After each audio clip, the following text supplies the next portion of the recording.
Hi mga guys! Good evening sa inyong lahat. May marites ako sa inyo ngayon. Alam niyo ba ano? Naku! Tama nga talaga yun si sis. Yung isang kaibigan kong vlogger. Na ano, kawawa talaga daw yung mga tao na ano, na wala nang makain, namuti sa mata sa gutom, lalo na yung mga ano, yung umasa sa wala, naghintay sa wala.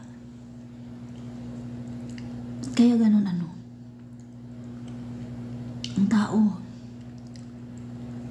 mabait lang sa'yo pag may pera ka. Pag wala kang pera, naku, kawawang nilalang ka. Pero pag marami kang pera, napakaswerte mong nilalang. Oo, tama yun.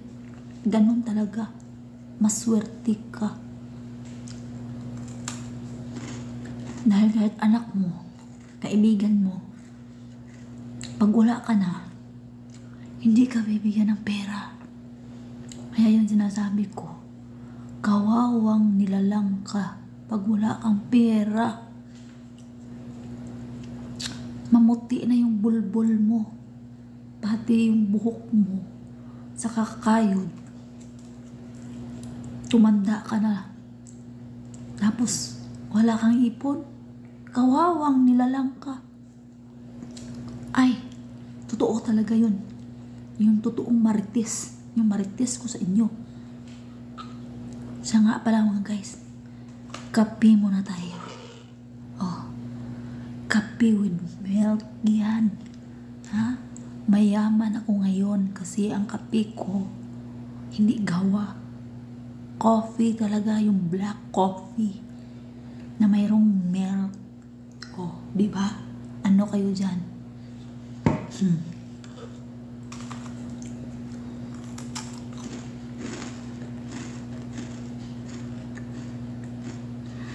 Pag mangutang ka,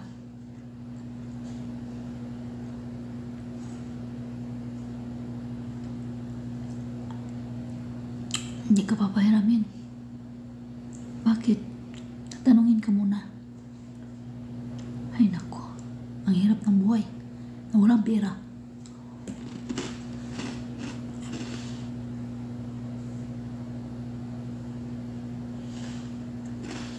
Binapakinggan ko kung sinong darating.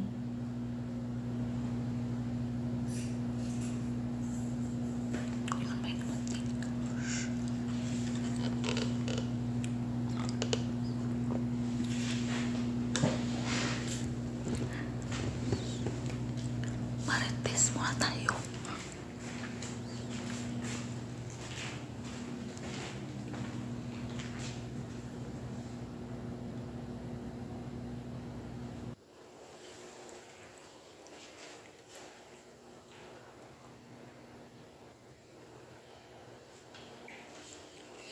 May tao na lumarating.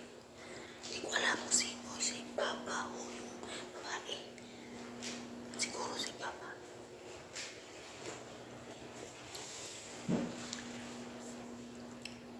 Alam niyo mga guys, ang babae, si Rosa kayo.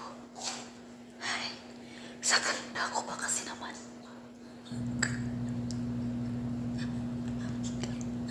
Mamatay sa selos. Wala akong pakialam, I don't care. Alam niyo mga guys, ganito yun.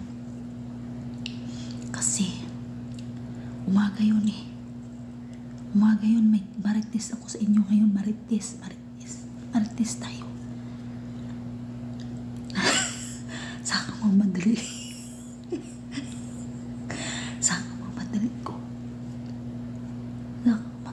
mga guys. Nakamarin, nakinig si Papa. Saka mamadali ko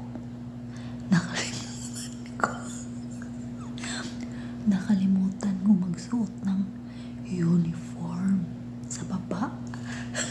Ang suot ko sa taas lang. My God. Biglang nagising si Madam. Ang sabi niya, "Hoy, balik na yung suot mo. Alam mo ba nandiyan yung asawa ko? Ang laki-laki pa naman ang puwet mo." Sabi niya. Sabi niya ganun. Hindi siya nakatiis. Hinipo niya talaga yung puwet ko. Gigipisa-pisaan niya. Ang sakit-sakit tuloy. Tapos napatawa ako kasi mamatay sa konsumisyon. Wala akong pakialam saan niya. Hindi ko naman siya inaano. Ang sabi ko, ha ha ha. Bakit?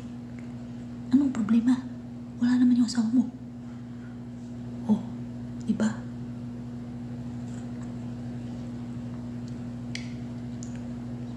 Kasi inggit siya sa puwet ko. Wala kasi siyang puwet. Wala siyang puwet. Ang laki-laki ng balakang niya. Wala ang puwet. Sabyot. Diba? Ganon kasulusa ang mga araba.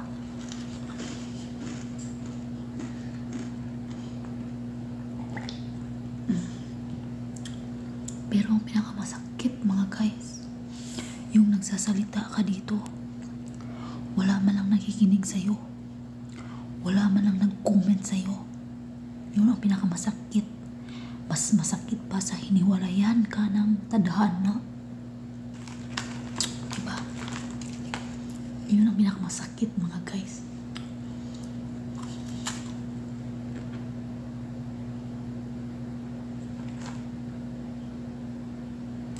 Nagawa ako ng gawa. Kasi sabi ni Madam, aalis kami. Nagmadali ko na akong magbihis. Dahil aalis nga kami. Tapos maya-maya, sabi niya hindi na lang daw ako kasama kasi maliit lang daw yung sasakyan. Eh di wag. Naglinis na lang ako ng bahay.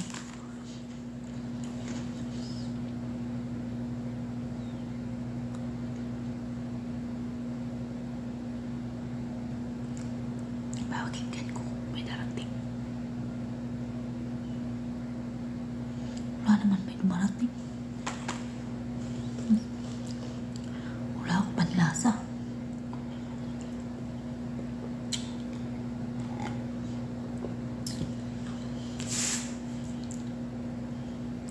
Pakasama ng ugali ng mga tao. So, marami akong i-chika sa inyo mga guys. Kaso wala akong oras. Mas marami ang trabaho kaysa sa chika. Sa marites.